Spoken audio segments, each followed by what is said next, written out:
ప్రజాసేవలో ఇప్పుడు ఏదో ఒకటి మీ ప్రజాసేవ అంటే అండి గ్రామానికో మండలానికో చేయాలనే ఆలోచనతో ముందుకు వచ్చే వాళ్ళు ఉంటారు.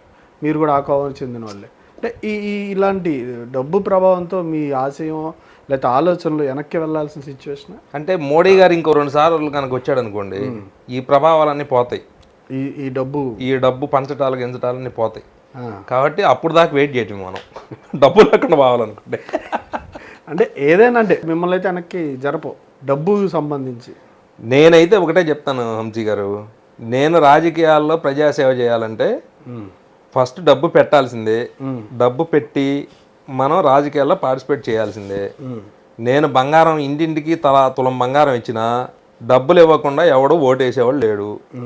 అసలు అవన్నీ మామూలుగా బ్రహ్మంగారి కథలే, ఏదో కథలు చెప్పినట్టు చెబుతారు వాళ్ళు, అంతేగాని పని చేసిన తర్వాత కూడా అసలు పని గిని ఏం లేదండి. పనే డబ్బే.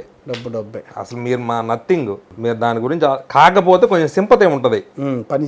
పని చేశాడు అనుకోండి, డిస్కౌంట్ పని చేసి మామూలుగా వంశీ గారు మళ్ళీ ఇద్దరు డబ్బులు ఇస్తే మళ్ళీ ఎత్తారు. వంశీ గారు డబ్బులు కూడా తీసుకొని పని చేస్తే నేను ఎవరన్నా పెళ్ళి అనుకోండి, జనరల్గా మనూరు పేదవాళ్ళు కాబట్టి ఒక 5,000 ఇచ్చామనుకోండి, నేను ఇవ్వలా, ఇస్తే ఒక 5,000 ఇచ్చామనుకోండి, 5,000 ఇచ్చింది ఎలా గుర్తుంటుందంటే, రేపు నువ్వు నేను డబ్బులు ఇచ్చినప్పుడు అన్న అప్పుడు 5,000 ఇచ్చాడు అన్నకే ఇవ్వాలని చెప్పి ఆ ఓటు కూడా నాకు వేస్తారు తప్ప, డబ్బులు కనుక ఇవ్వలేదు అనుకోండి, నేను అప్పుడు 5,000 ఇచ్చానంటే 5,000 లెక్క 5,000, ఇప్పుడు డబ్బులు లెక్క డబ్బే. కాబట్టి డబ్బు లేకుండా రాజకీయం లేదండి.